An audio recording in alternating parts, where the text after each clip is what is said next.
Ay gandang umaga. Ako pala si Juan, pero hindi tamad. Ang Mr. Suabe ng Pangasinan. Isa pala akong house husband, ang tigasin sa bahay.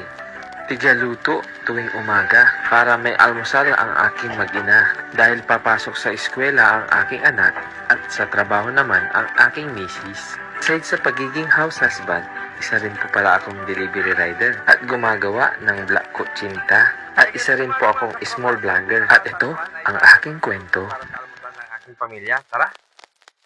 So maglalagay na tayo ng mantika. Siyempre, iano natin yung egg. O, ito na. Yan mga katropa, yan, malapit na. Tapos ito na, Ay naku, bilisan mo na nga dyan. Malilate na ako sa trabaho. Vlog ka ng vlog. Ano ba yan? Wala ka namang mapapailas sa pag-vlog mo. Bilisan mo na. Yan, kain ka mabuti anak ha.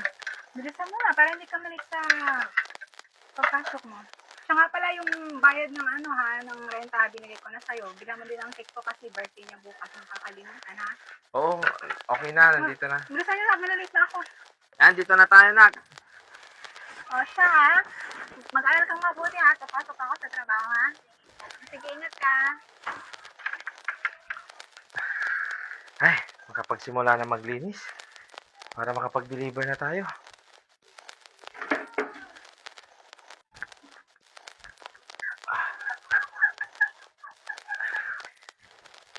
Yan.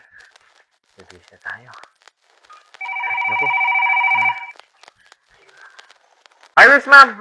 Apo, ready na po yung order niyo, ma'am. Di-deliver ko na lang po sa inyo.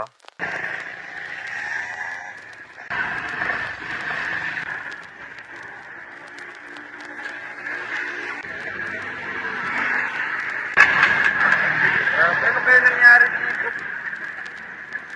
Init pa naman. Sayang yung deliver ko ito. Malilate ako. Sabi ko nga muna.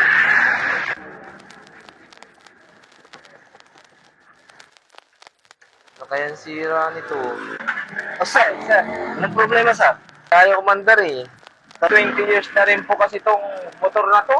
Galing pa kasi ito sa papa ko. Ay, sa papa mo pa? Parang Oo. minana mo na? Opo, minana ko kasi nagtrabaho rin po siya sa Guanzon. Nung nag-retire po siya, binigay po sa kanya to. Ay, sa Guanzon din. Opo, sa Guanzon Ay, din po tagal nagtrabaho din rin pala po ako ng mahigit 20 years. Tagal pala ng servisyo ni papa mo sa Guanzon. Yan, subukan na natin. Baka umandar na siya. Ayun! Yan. Yung galing mo, sir. Oo. Grabe, napakagaling talaga ng service ng Guanzon. Huwag kang mag-alala, sir. Dahil kay Guanzon, kay baba ng down payment, kay bilis pa ng proseso. At ito pa ang maganda. Kay dami pa ng previs. Kaya, kay Guanzon tayo. Oh, talaga, sir? Oo. Sige, sir. Pag-iipunan ko to. Sige, sir. Maraming salamat po. Magdi-deliver po muna ako, sir.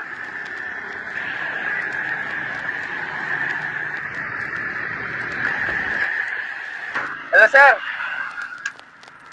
Opo, nandito na po ako sa may Garrison, sir. Check natin yung order niya, sir. Ang order niya, ayan, Kobe Super Coolant, ayan. Ayan. And then, ano pa yung isang order niya? Ito. Ayan. So, 100 pesos na Kobe Protectant. Tapos ito, bestseller ko to eh. Ang Kobe Tar Sealer. Ayan. So, kompleto ang order ni sir. Sige na, deliver na tayo. Hello, sir. Ito na po yung order niya, sir. Kompleto po to. Sir, thank you po very much, sir, ha? No. Sawa, andito na ako sa Los Pedritos. Bibili na ako ng cake ng anak mo.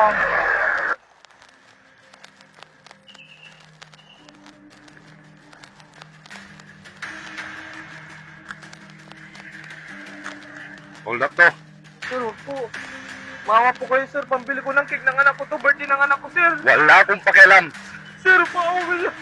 Ibigay mo lahat yan. Pati cellphone mo, pati pera mo. Akin na. Sir, mawa kayo, sir. Huwag niyo akong papatay, sir. May pamilya ako, sir. Ito na, sir. Sir, wag mawa.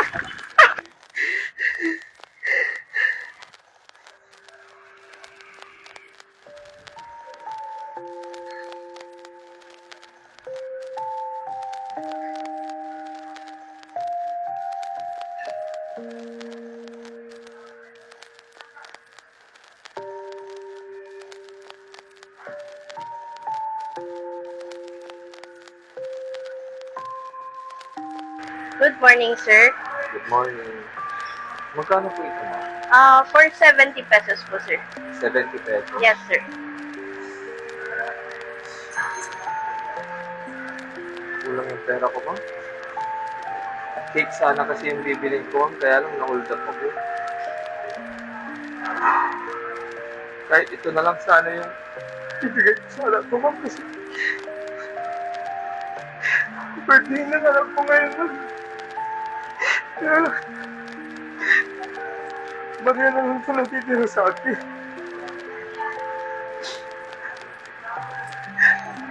Baka pwedeng ano na lang, ma'am. Ito na lang yung pambayad ko sa inyo, ma'am. Sige, sir. Kahit ako na lang po yung magbabayad niyan, sir. Tago nyo na lang po yung pera. Thank you, ma'am. Happy birthday na lang po sa anak nyo. Salamat, ma'am. Dito lang mo, mapasaya ko yung anak. Sige.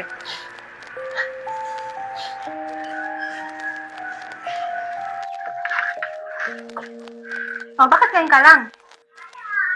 Kaya pa kita tinatawagan eh. Di ka naman sumasagot. Ewan ko sa'yo. Asan po yung paborito kong cake, Papa? Anak, pasensya ka na kasi nadapa si Papa.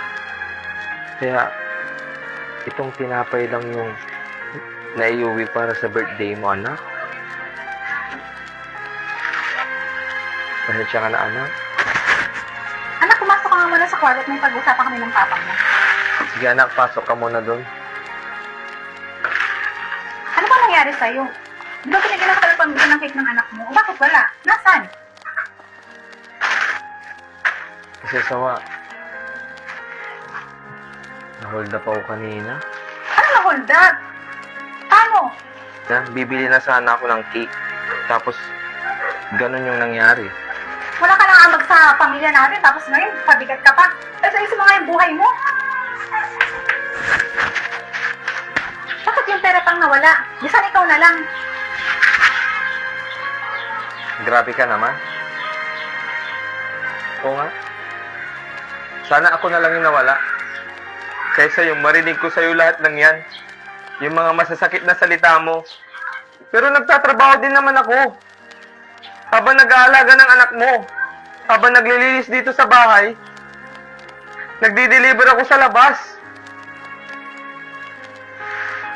Alam mo, imbis na ikaw yung unang sumuporta sa akin pag nadadapa ako, dapat nga ikaw yung #1 fan ko sa pagiging vlogger ko eh.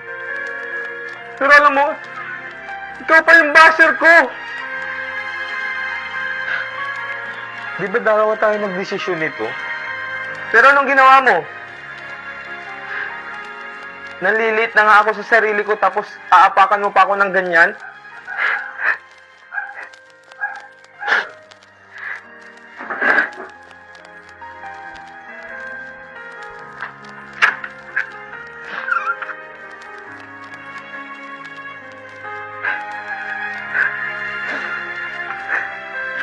Wala ka nang ambag sa pamilya natin, tapos ngayon, pabigat ka pa. Tapos ayusin mo nga yung buhay mo. Bakit yung pera pang nawala? Bisan ikaw na lang.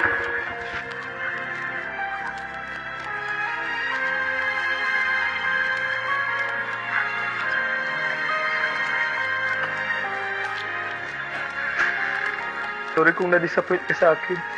Yung mga pangarap natin, tutuparin natin na magkasama. Sorry talaga. Okay na. Sorry na din. Sorry sa mga nasabi. Sorry.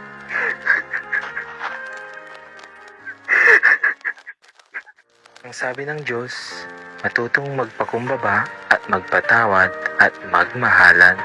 Alam natin lahat na mahirap ang buhay. Pero para makaya natin ang mga problemang dumarating, isipin na lang natin na ang buhay ay parang libro. Na tayo ang sumusulat ng bawat chapter, bawat problema, tayo ang gagawa. At kung nakakagawa tayo ng problema, syempre, pati yung solusyon, kayang-kaya. Tayo yung namimili kung ano ang gusto nating istorya. Nasa atin kung ang gusto natin, ang ending ay malungkot o kaya naman masaya. At palagi lang natin tatandaan na kahit anong pait ng buhay, God is good all the time.